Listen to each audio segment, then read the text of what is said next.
Hi hello friends, ನಮಸ್ತೆ. ಬನ್ನಿ, ಇವತ್ತಿನ ವಿಡಿಯೋ ಏನು ಅಂದರೆ ಒಂದು ಸಣ್ಣದಾಗಿ ಟಿಪ್ಸ್ ಹೇಳ್ತಾ ಹೋಗ್ತೀನಿ. ತುಳಸಿ ಗಿಡ ಫಲವತ್ತಾಗಿ ಬೆಳಿಬೇಕಂದ್ರೆ ನಾವು ಏನು ಮಾಡಬೇಕು ಅಂತ, ಅದಕ್ಕೆ ಏನೇನು ಐಟಮ್ಸ್ ಹಾಕಿ ನಾವು ಗೊಬ್ಬರ ಮಾಡ್ಕೋಬೇಕು ಅಂತ ತೋರಿಸ್ಕೊಡ್ತೀನಿ. ನನಗೆ ಯೂಟ್ಯೂಬಲ್ಲಿ ನನ್ನ ಗೆಳತಿಯರು ತಿಳಿಸ್ಕೊಟ್ಟಿದ್ದಾರೆ. ನಮ್ಮ ಯೂಟ್ಯೂಬಲ್ಲೇ ಸುಮಾರು ಜನ ಫ್ರೆಂಡ್ಸ್ಗಳಿದ್ದಾರೆ. ಅವ್ರುಗಳು ಬರೀ ಗಿಡಗಳ ಬಗ್ಗೆನೇ ವಿಡಿಯೋ ಹಾಕ್ತಾಯಿರ್ತಾರೆ. ಅವ್ರದ್ದು ಬೇಕೆಂದರೆ ನಿಮಗೆ ಇದನ್ನು ಕೊಡ್ತೀನಿ, ನೀವು ಬೇಕು ಅಂತ ಕಮೆಂಟಲ್ಲಿ ತಿಳಿಸಿದ್ರೆ ಅವ್ರದ್ದು ಐ ಡಿಗಳನ್ನ ನಿಮಗೆ ನಾನು ಇದರೆಲ್ಲ ಹಾಕ್ತೀನಿ, ಆಯಿತಾ.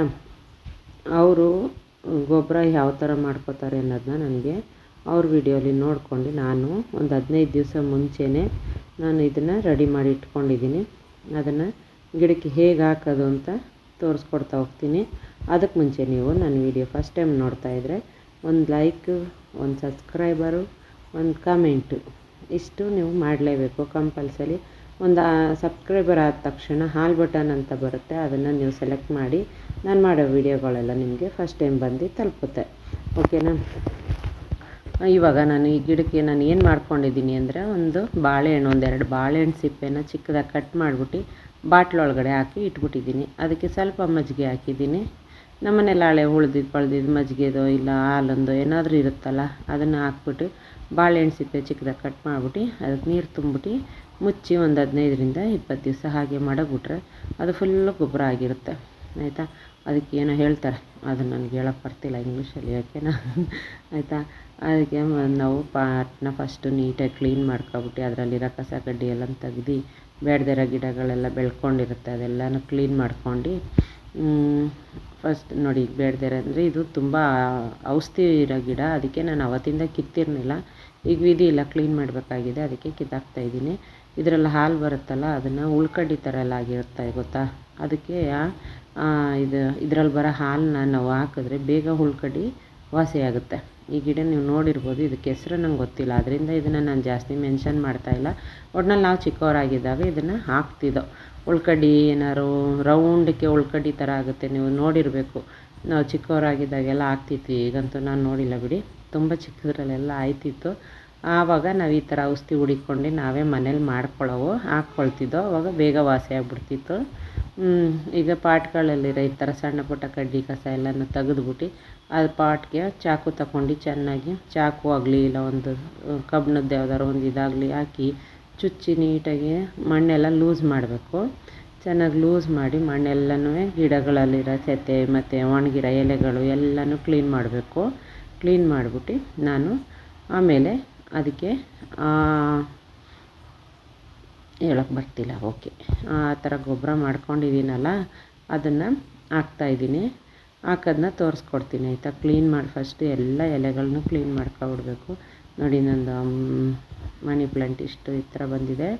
ಇದನ್ನು ಸ್ವಲ್ಪ ನೀರಿಗೆ ನಾನು ಕೈ ತೊಳೆದಿದ್ದೀನಿ, ಅದಕ್ಕೆ ನೀರು ಕಲರ್ ಇದೆ. ಇದೇನು ಈ ಕಲರ್ ಇದೆ ಅನ್ಕೋಬೇಡಿ, ಆ ಮಣ್ಣಿನ ಕೈನ ಅದರೊಳಗಡೆ ಹಜ್ಜಿದ್ದೀನಿ, ಅದಕ್ಕೆ ಆ ಥರ ಕಲರ್ ಚೇಂಜ್ ಆಗಿದೆ.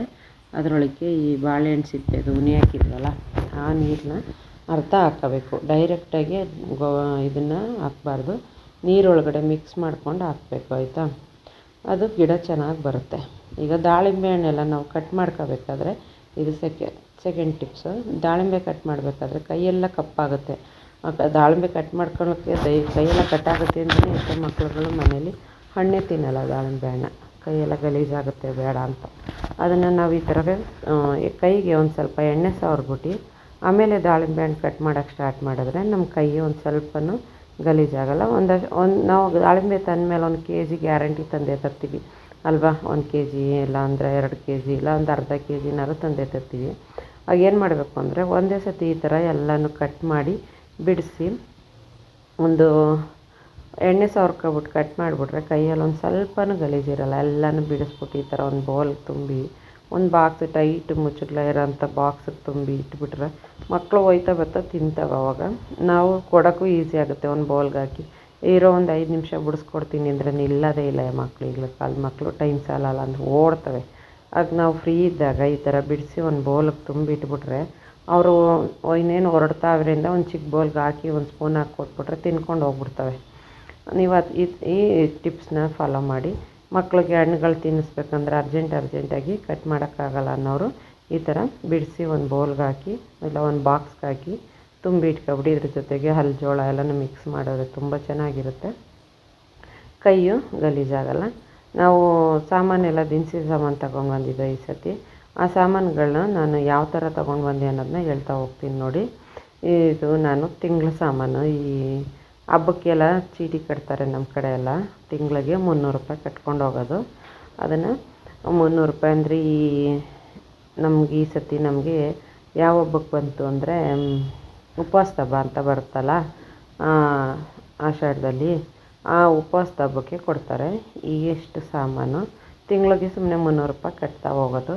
12 ತಿಂಗಳು 300 ರೂಪಾಯಿ ಕಟ್ಟಿದ್ರೆ ಇದಿಷ್ಟು ಐಟಮ್ಸ್ ಅಂದರೆ 31 ಐಟಮ್ಸ್ ಬರುತ್ತೆ. ಇದು ಲವಂಗನೂ ಏಲಕ್ಕಿ ಕಾಯಿ ಪ್ರತಿಯೊಂದು ಐಟಮ್ಸು ಇರುತ್ತೆ. 31 ಐಟಮ್ಸು ಪರವಾಗಿಲ್ಲ, ಓಕೆ, ನಾಟ್ ಬ್ಯಾಡ್. ನಾನು ಲಾಸ್ಟ್ ಟೈಮ್ ಮಂತ್ಲಿ ಸಾಮಾನು ತರಕ್ಕೆ ಹೋದಾಗ ನನಗೆ ಇದ್ರ ಜೊತೆಗೆ ಏನು ತಗೊಂಡಿದ್ದೆ ಎಕ್ಸ್ಟ್ರಾ ಅಂದರೆ ನಾನು ಮತ್ತು ತುಪ್ಪ 1 ಪ್ಯಾಕೆಟು ಮತ್ತು ಸೋಯಾಬೀನು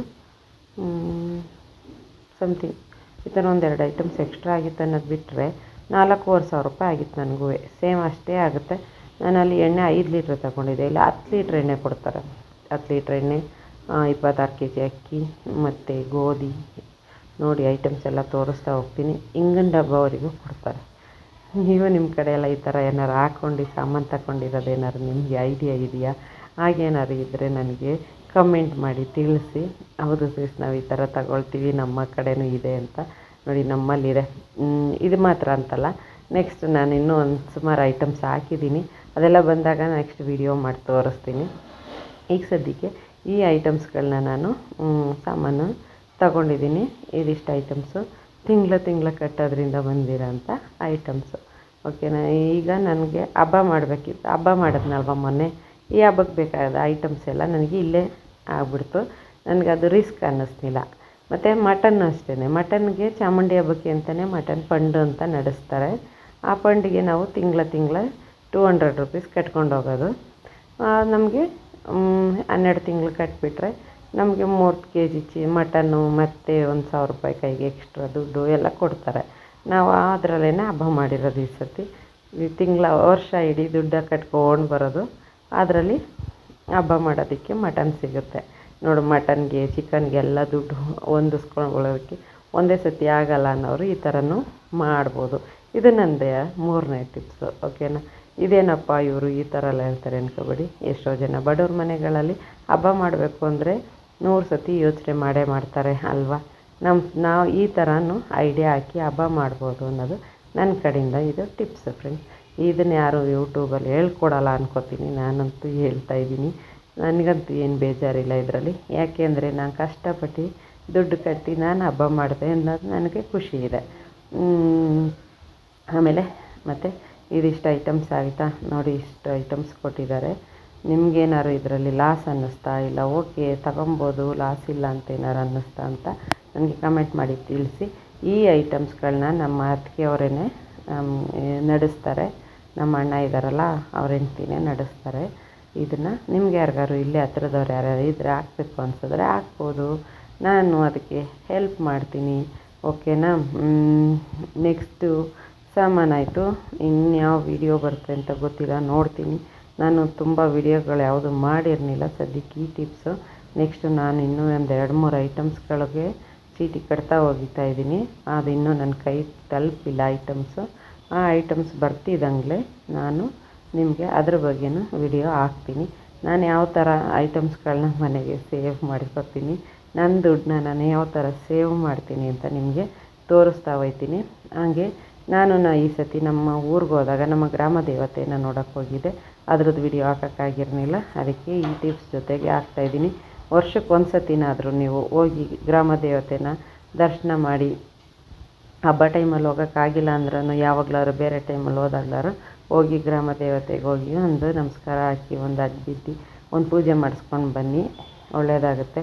ನಾನು ಗ್ರಾಮ ದೇವತೆ ನಮ್ಮ ಹೊಲದಲ್ಲಿ ಪೂಜೆ ಮಾಡೋಕ್ಕೆ ಅಂತ ಹೋಗಿದ್ದೆ, ಆದರೂ ಗ್ರಾಮ ದೇವತೆನ ನೋಡ್ಕೊಂಡು ಬಂದೆ. ನೋಡಿ, ಇದು ಲಾಸ್ಟ್ ವಿಡಿಯೋಲಿ ಹಾಕಿದ್ನಲ್ಲ ನಮ್ಮ ಗ್ರಾಮ ದೇವತೆ, ಮತ್ತು ನನ್ನ ಹೊಲದಲ್ಲಿರುವ ನಮ್ಮ ದೇವರು. ಕೊನೆಯವರೆಗೂ ನೋಡ್ತಾ ಇರೋರಿಗೆ ಧನ್ಯವಾದಗಳು. Thank you friends.